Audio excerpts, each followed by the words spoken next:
Hi, ನಮಸ್ಕಾರ ಎಲ್ರಿಗೂ. ನಾನು ಪ್ರದೀಪ್. ನನ್ನ ಮತ್ತೊಂದು ವಿಡಿಯೋಗೆ ನಿಮ್ಮನ್ನ ವೆಲ್ಕಮ್ ಮಾಡ್ತಾ, ಈ ವಿಡಿಯೋದು ಟಾಪಿಕ್ ನಿಮ್ಗೆ ಆಲ್ರೆಡಿ ಗೊತ್ತಾಗಿರುತ್ತೆ, ತಮ್ಮನೇಲಾಗಲೇ ನೋಡಿರ್ತೀರ. GST. ಹೌದು, ಸೆಂಟ್ರಲ್ ಗೌರ್ಮೆಂಟ್ ಆಫ್ ಇಂಡಿಯಾ ಈ GST ರೇಟ್ಸ್ನ ರೀಸೆಂಟಾಗಿ ಕಡಿಮೆ ಮಾಡಿದೆ. ಈ ಕಡಿಮೆ ಆಗಿರೋ GST ರೇಟ್ಸಿಂದ ಪರ್ಟಿಕ್ಯುಲರ್ಲಿ ಆಟೋಮೊಬೈಲ್ ಇಂಡಸ್ಟ್ರಿಲಿ ಇದು ಯಾವ ಥರ ಅಪ್ಲೈ ಆಗುತ್ತೆ ಅನ್ನೋದನ್ನ ನಾನು ಈ ವಿಡಿಯೋದಲ್ಲಿ ನಿಮಗೆ ತಿಳಿಸ್ತಾ ಹೋಗ್ತೀನಿ. ಈ GST ರೇಟ್ಸಿಂದ ಯಾವ ಬೈಕ್ಗಳ ಬೆಲೆ ಎಷ್ಟು ಕಡಿಮೆ ಆಗುತ್ತೆ, ಹಾಗೆ ಯಾವ ಬೈಕ್ಗಳ ಬೆಲೆ ಎಷ್ಟು ಜಾಸ್ತಿ ಆಗುತ್ತೆ ಅನ್ನೋದು ಕಂಪ್ಲೀಟ್ ಡೀಟೇಲ್ಸ್ನ ನಾನು ಈ ವಿಡಿಯೋದಲ್ಲಿ ನಿಮಗೆ ತಿಳಿಸ್ತಾ ಹೋಗ್ತೀನಿ. ವಿಡಿಯೋನ ಪೂರ್ತಿ ನೋಡಿ, ಎಲ್ಲೂ ಸ್ಕಿಪ್ ಮಾಡಬೇಡಿ. ನಿಮಗೆ ಪರ್ಟಿಕ್ಯುಲರ್ಗೆ ಒಂದೊಂದೇ ಬೈಕಿಂದು ರೇಟ್ಸನ್ನು ನಾನು ಹೇಳ್ತಾ ಹೋಗ್ತೀನಿ. ಹೊಸಬ್ರು ಯಾರಾದರೂ ಈ ವಿಡಿಯೋನ ನೋಡ್ತಾ ಇದ್ರೆ ದಯವಿಟ್ಟು ಈ ಚಾನಲ್ನ ಸಬ್ಸ್ಕ್ರೈಬ್ ಮಾಡ್ಕೊಳ್ಳಿ. ಯಾರ್ಯಾರು ಹೊಸ ಬೈಕ್ ತಗೊಬೇಕು ಅಂತ ಅಂದ್ಕೊಂಡಿದ್ದೀರಾ, ಪರ್ಟಿಕ್ಯುಲರ್ಲಿ 350cc ಒಳಗಡೆ ಇರೋ ಬೈಕ್ಗಳನ್ನ ಯಾರ್ಯಾರು ತಗೊಬೇಕು ಅಂದ್ಕೊಂಡಿದ್ದೀರಾ, ಅವರು ಸ್ವಲ್ಪ ದಿನ ವೈಟ್ ಮಾಡಿ ಸೆಪ್ಟೆಂಬರ್ 22 ಆದಮೇಲೆ ಬೈಕ್ಗಳನ್ನ ತಗೊಳ್ಳೋದಕ್ಕೆ ಟ್ರೈ ಮಾಡಿ. ಯಾಕಂದರೆ 350cc ಕೆಳಗಡೆ ಇರೋ ಬೈಕ್ಗಳಿಗೆ ತುಂಬ ರೇಟ್ಸ್ಗಳು ಕಡಿಮೆ ಆಗುತ್ತೆ. ಹಾಗೆ ಯಾರ್ಯಾರು 350cc ಎಬೋ ಇರೋ ಬೈಕ್ಗಳನ್ನ ತಗೊಬೇಕು ಅಂದ್ಕೊಂಡಿದ್ದೀರಾ, ಅವರು ಆದಷ್ಟು 22 ಸೆಪ್ಟೆಂಬರ್ ಒಳಗಡೆ ತಗೊಳ್ಳೋದಕ್ಕೆ ನೋಡಿ. ಯಾಕಂದರೆ 22 ನೀವು ಯಾವ 350cc ಎಬೋ ಬೈಕ್ ತಗೊಬೇಕು ಅಂದ್ಕೊಂಡಿದ್ದೀರಾ, ಆ ಬೈಕ್ಗಳದ್ದು ರೇಟ್ಗಳು ತುಂಬಾ ಜಾಸ್ತಿ ಆಗುತ್ತೆ. ಸೆಂಟ್ರಲ್ ಗೌರ್ಮೆಂಟ್ ಆಫ್ ಇಂಡಿಯಾ ಈ GST ಸಿಸ್ಟಮ್ನ ಇಂಟ್ರೊಡ್ಯೂಸ್ ಮಾಡಿದ್ದು 2017ಕ್ಕೆ. ಅವಾಗ ಈ GST ಸಿಸ್ಟಮ್ನ 4 ಕೆಟಗರಿ ಆಗಿ ಡಿವೈಡ್ ಮಾಡಿತ್ತು. ಅಂದರೆ 4 ಸ್ಲ್ಯಾಬ್ ಆಗಿ ಡಿವೈಡ್ ಮಾಡಿತ್ತು. 5%, 12%, 18% ಹಾಗೂ 28% ಅಂತ. ಆದರೆ ಈಗ ಸೆಂಟ್ರಲ್ ಗೌರ್ಮೆಂಟ್ ಆಫ್ ಇಂಡಿಯಾ ಹೊಸ GST ರೂಲ್ಸ್ನ ತಂದಿದೆ. ಅದು ನಮಗೆಲ್ಲರಿಗೂ ಗೊತ್ತೇ ಇದೆ. ಆ GST ರೂಲ್ 2025 ಸೆಪ್ಟೆಂಬರ್ 22 ಅಪ್ಲೈ ಆಗ್ತಾ ಹೋಗುತ್ತೆ. ಈ ಹೊಸ GST ರೂಲಲ್ಲಿ ಏನು ಅಂತಂದರೆ, ಮುಂಚೆ ಇದ್ದ 4 ಸ್ಲ್ಯಾಬ್ನ ಬಿಟ್ಬಿಟ್ಟು ಇನ್ಮೇಲಿಂದ ಬರೀ 2 ಸ್ಲ್ಯಾಬ್ನ ಮಾತ್ರ ಕಂಟಿನ್ಯೂ ಮಾಡ್ತಾ ಇದ್ದಾರೆ. ಹಾಗೆ ಒಂದು ಸ್ಲ್ಯಾಬ್ನ ಅಡಿಷನಲ್ ಆಗಿ ಆ್ಯಡ್ ಮಾಡಿದ್ದಾರೆ. ಆ 2 ಸ್ಲ್ಯಾಬ್ ಯಾವ ಕಂಟಿನ್ಯೂ ಮಾಡ್ತಾ ಇರೋದು ಅಂದರೆ 5% ಮತ್ತು 18% ಅಂತ. ಇನ್ನೊಂದು ಅಡಿಷನಲ್ ಆಗಿ ಆ್ಯಡ್ ಆಗಿರೋ ಸ್ಲ್ಯಾಬ್ ಯಾವುದು ಅಂದರೆ 40% ಅಂತ. ನಾವು ಇಷ್ಟು ದಿನ ತಗೊಳ್ತಾ ಇದ್ದಿದ್ದು ಬೈಕ್ಗಳಿಗೆ 28% GST ಅಪ್ಲೈ ಆಗ್ತಾ ಇತ್ತು. ಆದರೆ ಈ ಹೊಸ GST ಪ್ರಕಾರ 350cc ಕೆಳಗಡೆ ತಗೊಳ್ಳೋ ಬೈಕ್ಗಳಿಗೆ 18% GST ಅಪ್ಲೈ ಆಗುತ್ತೆ. ಹಾಗೆ 350cc ಮೇಲ್ಗಡೆ ತಗೊಳ್ಳೋ ಬೈಕ್ಗಳಿಗೆ 40% GST ಅಪ್ಲೈ ಆಗುತ್ತೆ.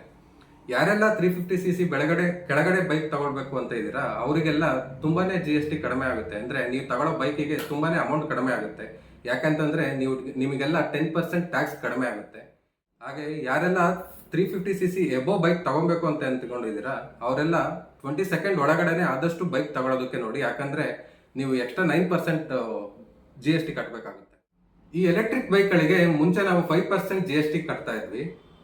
ಅದೇ ಈ ಹೊಸ GST ರೂಲ್ಸ್ ಪ್ರಕಾರ ಎಲೆಕ್ಟ್ರಿಕ್ ಬೈಕ್ಗಳಿಗೆ 5% ಕಂಟಿನ್ಯೂ ಆಗ್ತಾ ಇದೆ. ಆದರೆ ಈ ಪೆಟ್ರೋಲ್ ಬೈಕ್ಗಳಿಗೆ ಹೊಸ GST ರೂಲ್ಸ್ ಪ್ರಕಾರ ಯಾವ ಬೈಕ್ಗಳಿಗೆ ಎಷ್ಟೆಷ್ಟು ಅಂತ ಈ ವಿಡಿಯೋದಲ್ಲಿ ಮುಂದೆ ನೋಡ್ತಾ ಹೋಗೋಣ. ಮೊದಲನೇದಾಗಿ ಈ ಬಜಾಜ್ ಬೈಕ್ಗಳದ್ದು ನೋಡ್ತಾ ಹೋಗೋಣ. ಬಜಾಜ್ ಪಲ್ಸರ್ NS 160 ಬೈಕ್ದು ನೋಡೋದಾದ್ರೆ ಇದರಿಂದ ಎಕ್ಸ್ ಶೋರೂಮ್ ಪ್ರೈಸ್ ಬಂದ್ಬಿಟ್ಟು 1,30,350 ರೂಪೀಸ್ ಇದೆ. ಇದು ಇವಾಗ 1,20,170 ರೂಪೀಸ್ ಆಗುತ್ತೆ. ಅಂದರೆ ನಿಮಗೆ ಆಲ್ಮೋಸ್ಟ್ 10,000 ಕಡಿಮೆ ಆಗುತ್ತೆ. ಹಾಗೆ ನೆಕ್ಸ್ಟ್ ಅದರಲ್ಲಿ NS 200 ಬೈಕ್ದು ನೋಡೋದಾದ್ರೆ ಅದು 1,49,200 ರೂಪೀಸ್ ಇದೆ. ಅದು ನಿಮಗೆ 1,37,540 ಆಗುತ್ತೆ. ಇದರಲ್ಲಿ ಆಲ್ಮೋಸ್ಟ್ ನಿಮಗೆ 11,500 ರೂಪಾಯಿ ಕಡಿಮೆ ಆಗುತ್ತೆ. ಹಾಗೆ ಪಲ್ಸರ್ 150 ಬೈಕ್ ನೋಡೋದಾದ್ರೆ ಇದು 1,17,000 ಎಕ್ಸ್ ಶೋರೂಮ್ ಪ್ರೈಸ್ ಇದೆ. ಇದು ನಿಮಗೆ 1,08,000 ರೂಪೀಸ್ ಆಗುತ್ತೆ. ಇದರಲ್ಲಿ ನಿಮಗೆ ಆಲ್ಮೋಸ್ಟ್ 9,000 ಕಡಿಮೆ ಆಗುತ್ತೆ. ಹಾಗೆ ಇದರಲ್ಲೇ ಡಾಮಿನಾರ್ 250 ಬೈಕ್ ನೋಡೋದಾದ್ರೆ ಇದರಿಂದ ಎಕ್ಸ್ ಶೋರೂಮ್ ಪ್ರೈಸ್ ಬಂದ್ಬಿಟ್ಟು 1,91,654 ರೂಪೀಸ್ ಇದೆ. ಇದು ನಿಮಗೆ 1,76,686 ರೂಪೀಸ್ ಆಗುತ್ತೆ. ಇದರಲ್ಲಿ ನಿಮಗೆ ಆಲ್ಮೋಸ್ಟ್ 15,000 ರೂಪಾಯಿ ಕಡಿಮೆ ಆಗುತ್ತೆ.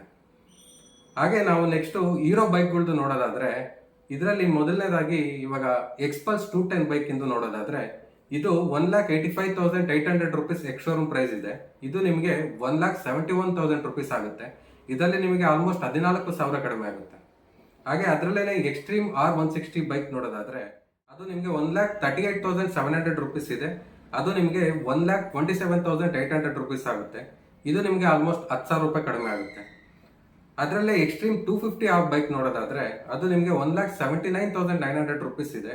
ಅದು ನಿಮಗೆ 1,65,864 ರೂಪೀಸ್ ಆಗುತ್ತೆ. ಇದರಲ್ಲಿ ನಿಮಗೆ ಆಲ್ಮೋಸ್ಟ್ 14,000 ಕಡಿಮೆ ಆಗುತ್ತೆ. ಹಾಗೆ ಯಮಹಾ ಬೈಕ್ಗಳಲ್ಲಿ ನೋಡೋದಾದ್ರೆ ಯಮಹಾ FZ ಬೈಕ್ ನೋಡೋದಾದ್ರೆ ಅದು ನಿಮಗೆ 1,22,400 ರೂಪೀಸ್ ಎಕ್ಸ್ ಶೋರೂಮ್ ಪ್ರೈಸ್ ಇದೆ.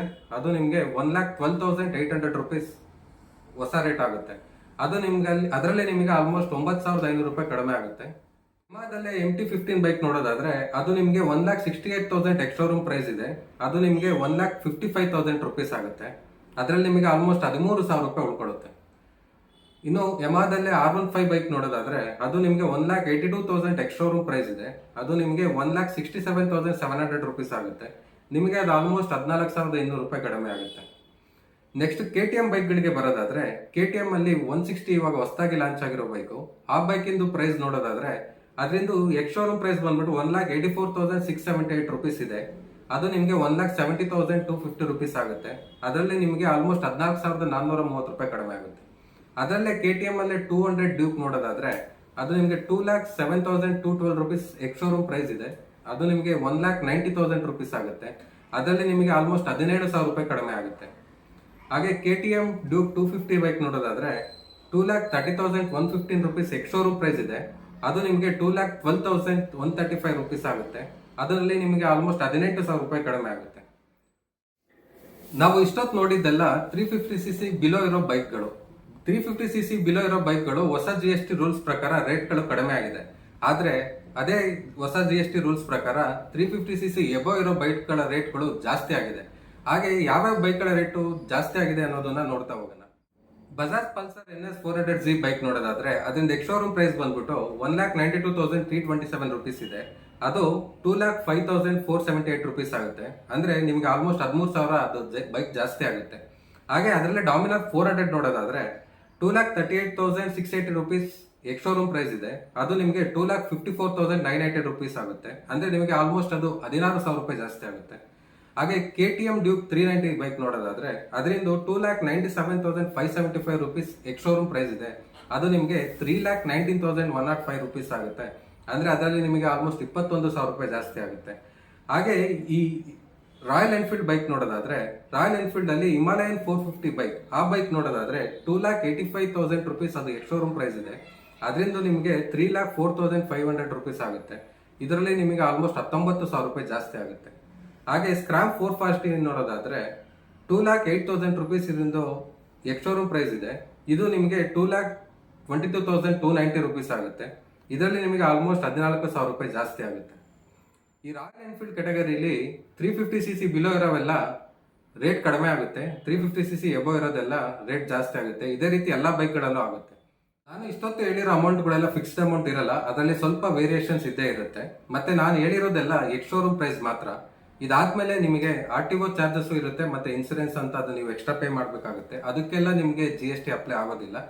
GST ಅಪ್ಲೈ ಆಗೋದು ಬರೀ ಎಕ್ಸ್ ಶೋರೂಮ್ ಪ್ರೈಸ್ಗಳಿಗೆ ಮಾತ್ರ. ಹಾಗೆ ನಾನು ಲಾಸ್ಟ್ ವಿಡಿಯೋದಲ್ಲಿ ಆನ್ಲೈನಲ್ಲಿ ಬೈಕ್ ತಗೊಳ್ಳೋದನ್ನ ಹೇಗೆ ಅಂತ ತೋರಿಸಿದ್ದೆ. ಹಾಗೆ ಆನ್ಲೈನಲ್ಲಿ ಡಿಸ್ಕೌಂಟ್ ಹೇಗೆ ಯುಟಿಲೈಸ್ ಮಾಡ್ಕೊಳ್ಳೋದು ಬೈಕ್ ಮೇಲೆ ಅಂತಾನು ತೋರಿಸಿದ್ದೆ. ಯಾರೆಲ್ಲ 350cc ಒಳಗಡೆ ತಗೊಬೇಕು ಅಂತ ಅನ್ಕೊಂಡಿದ್ರ ಅವರೆಲ್ಲ 20 ಸೆಕೆಂಡ್ ವರೆಗೂ ವೆಯ್ಟ್ ಮಾಡಿ. 20 ಸೆಕೆಂಡ್ ಆದ್ಮೇಲೆ ನಂದು ಹಿಂದಿನ ವಿಡಿಯೋ ಒಂದ್ಸರಿ ನೋಡಿ. ನಿಮ್ಗೆ ಆನ್ಲೈನಲ್ಲಿ ತಗೊಳ್ಳೋದನ್ನು ಗೊತ್ತಾಗುತ್ತೆ. ನಿಮ್ಗೆ ಅದರಿಂದ ಇನ್ನೂ ಸ್ವಲ್ಪ ಅಮೌಂಟನ್ನು ಕಡಿಮೆ ಆಗುತ್ತೆ. ಈ ವಿಡಿಯೋದಲ್ಲಿ ನಾನು ಕೊಟ್ಟಿದ್ದ ಇನ್ಫಾರ್ಮೇಶನ್ ನಿಮ್ಗೆ ಯೂಸ್ ಆಗಿರುತ್ತೆ ಅಂತ ಅನ್ಕೊಂಡಿರ್ತೀನಿ. ಯಾರೆಲ್ಲ ಹೊಸಬ್ರು ಈ ಚಾನೆಲ್ನ ನೋಡ್ತಾ ಇರ್ತೀರಾ ದಯವಿಟ್ಟು ಈ ಚಾನೆಲ್ನ ಸಬ್ಸ್ಕ್ರೈಬ್ ಮಾಡ್ಕೊಳ್ಳಿ. ಹಾಗೆ ಈ ವಿಡಿಯೋ ನಿಮ್ಗೆ ಇಷ್ಟ ಆಗಿದ್ರೆ ಲೈಕ್ ಮಾಡಿ. ಮತ್ತೆ ನೆಕ್ಸ್ಟ್ ವಿಡಿಯೋದಲ್ಲಿ ಸಿಗೋಣ. ಅಲ್ಲಿವರೆಗೂ ಬಾಯ್ ಬಾಯ್.